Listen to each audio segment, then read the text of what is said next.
Whew. Okay, so you guys might recognize this as being a Vise. Well, I found this at an estate sale. I think it's in pretty good shape for being however old it is, but I like it, and I'm gonna incorporate this into this new shop. In my last shop, I'm gonna tell you something. I didn't like grinding anything metal in a woodworking shop. It just wasn't the best situation. So in this shop, I'm not gonna grind in here. I wanna make this thing mobile, but it's heavy. And I think I got a solution for that. So we're gonna make a mobile Vise stand. That way, if I need to grind metal, I'm not throwing in metal spikes in here. Metal sparks in here. And I can just basically wheel it out, tighten anything down, grind whatever I need, wheel it back in. And I can't wait for you guys to see this one. This is gonna be a cool project. So stick with me and let's get this done. Woo!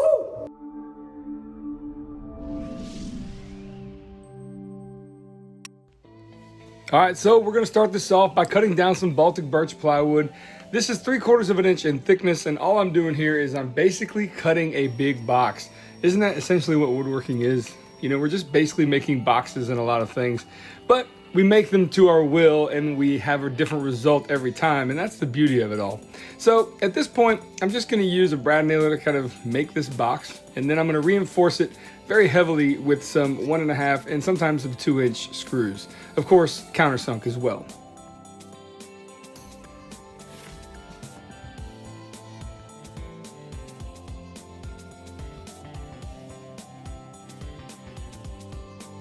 So I always like to cut my plywood just a bit oversized and then trim it off with a flush trim bit, as you see here.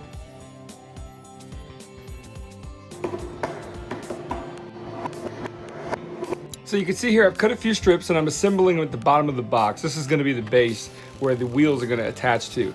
Again, I'm just using this as kind of like a follow your nose kind of project. There are no plans for this, although this year I do plan on making some really interesting shop projects, really functional things, and I do plan on making plans. So stay tuned for that. And if you're not subscribed to this channel, please, I invite you to do so, and thank you so much.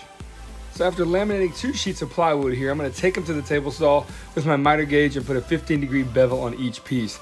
These pieces are doubled in thickness because I'm going to attach casters to these, and I want to use some pretty long screws to do so, giving the piece just a bit more strength. So to improve the look of the base of this, instead of having this big open chasm there, I'm layering in some pieces of Baltic birch that are only cut to about 1 inch in thickness. We're just layering these over and over, giving the illusion that the whole thing is really thick and really sturdy, when in actuality it's strong enough, but we don't need to layer a bunch of plywood together like that. So these strips give the illusion that it's really thick at the bottom. So I'm using some of my favorite casters. They lock in both directions. Once you lock them, they lock the wheel and they actually lock the pivot point, and I'm using some really long 1-inch panhead screws to get this job done just like you see here. So I'm like literally mid-project, and I just wanted to say thank you to all of you guys. Honestly, this has been such a cool journey. We've been doing this for about 3 years now. And the fact that, you know, in my spare time, I'm able to go make things and put them out to YouTube, and this community is amazing, and I thank every single one of you. I just wanted to say that. A few more filler pieces are installed on the back and the front of this to kind of give the illusion again it's all one solid piece. Now I've got a couple of these laminated pieces as well, and I'm going to cut them from angle to angle here on the bandsaw. Reason being, well, I'm not sure if this is going to add any strength. You're going to see the application here in a second.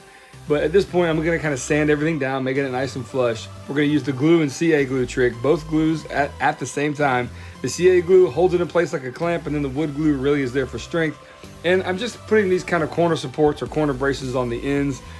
Honestly, it's probably not going to matter, but at least they look cool, at least in my opinion, and that's what I did. So I temporarily put the top on the box. I'm locking the wheels, and I'm going to roll it out right to the edge of the shop, because when I use my router, I like to kind of keep it near the actual door just because it makes so much of a mess. Now, as you can see here, yep, the mess is cleaned up very quickly. All right, so this is another one of those things that I love about plywood. So I'm gonna take 2 pieces. I need some really thick rabbets. So these rabbet joints on the edge, as you can see, there's one to the left and to the right, are basically made by layering 2 pieces of plywood. One's just happen to be a little bit smaller than the other. And these spacer blocks, these spacer pieces are there just to kind of guide me. A little glue and some reinforcement with some screws. And I've got 2 really thick, kind of strong pieces here that have rabbets where I need them.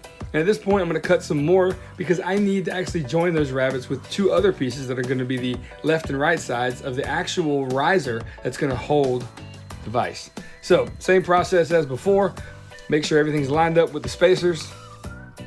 Reinforce it with some screws. Again, this may be overkill, but this is going to be a really heavy piece of shop furniture, and I don't want to take any chances by anything coming apart.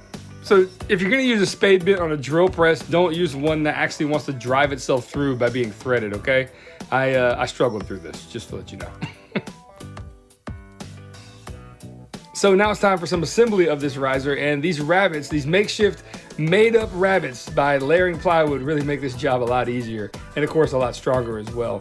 Countersinking all the holes in the screws with glue, same process as before, and I'm gonna flip this sucker around. We're gonna go ahead and put some glue exactly where we need it, and I would never make a mistake by putting glue on the tops of some pieces that just didn't work. So wipe it off, put it where it needs to go. Some mistakes happen. I figured I'd leave it in there to show you. Yes, we're all human and we all make mistakes. We try to eliminate and mitigate them in woodworking, but they're gonna happen.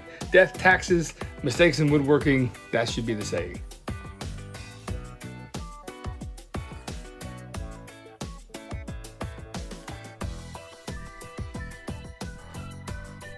Okay, now I'm gonna turn my attention to the carriage bolts that are gonna attach the vise to that riser. Now, leave your nut above the cut. Remember that, nut above the cut, all right? Reason being, if your threads get messed up during the cut, you can always unthread the nut and it will re-thread that bolt for you, making it much easier to then put it back on. Again, here it is again, nut above the cut. That should be a t-shirt. Anyway, yeah, so it makes the process that much easier, but you can also go to the disc sander here, and which I'm doing, which kind of cleans up the edge as well. As you can see, it looks pretty nice. But the reason I bought oversized bolts is I didn't really realize how long I needed them, and cutting them really is no problem if you use these techniques. Taking the top off of the base, and we're gonna attach the riser to it with some countersunk screws, just like we've done before. I'm gonna take a few measurements here of the open cavity, and I'm gonna cut some 1/4" plywood down to fit those cavities, just to kind of really finalize the piece and give it kind of a finished look.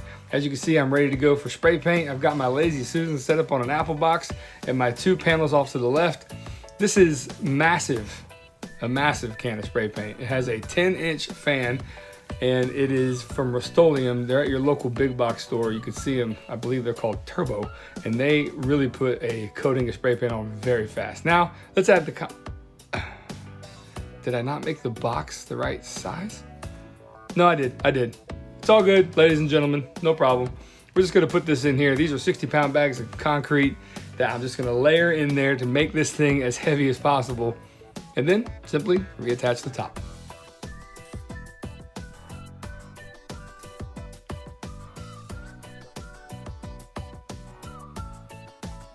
Now to attach the vise, I've gone with those carriage bolts, some lock washers, some regular washers, and a double nut structure. Double nut structure, not a double nut structure, a double nut technique, which is called jam locking. Essentially, these lock washers will do that job, but just to be safe, we're gonna put another nut up there. We're gonna jam those together to give us a completely permanent bond. So again, the process is the same for the other 3. Washer, then a lock washer, tighten everything down with my, what is that thing called? Impact driver, and double lock them in place, and we're good to go.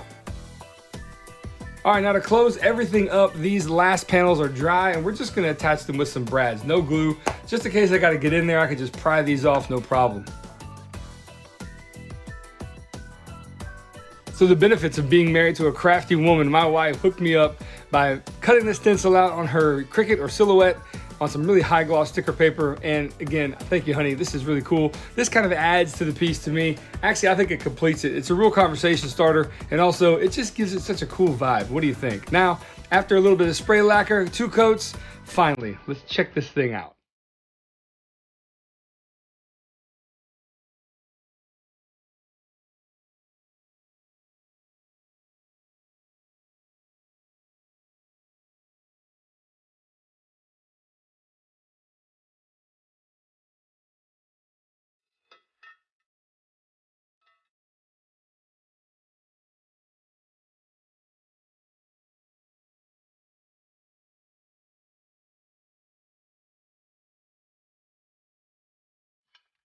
Well, guys, that's this project complete. Thank you so much for being here. I appreciate each and every one of you making it all the way to the end. Now, you might see some comments down there, you know, in that comment section that, hey man, this guy spelled it wrong. He don't know what he's doing. Well, I do know what I'm doing. However, that's kind of the joke, right? If you're a fan of, well, I guess what's this from? If you know where this is from, comment down below. I'm not going to tell you, but this is definitely a blast from the past for me back when I was in my early 20s. Anyway, great to have this thing mobile and great to have this new Vise. I mean, it's not new by any stretch of the imagination. It's very old, but I'm glad to have it. It seems really sturdy. And again, if you want to help support this channel, your viewership is enough for me. But I do have another method of that, and that's Patreon. We have a Patreon campaign. I have tiers listed down below. You get some pretty cool stuff depending on what tier you select. And again, all the support's definitely appreciated, guys. But again, like I said, your viewership is enough for me.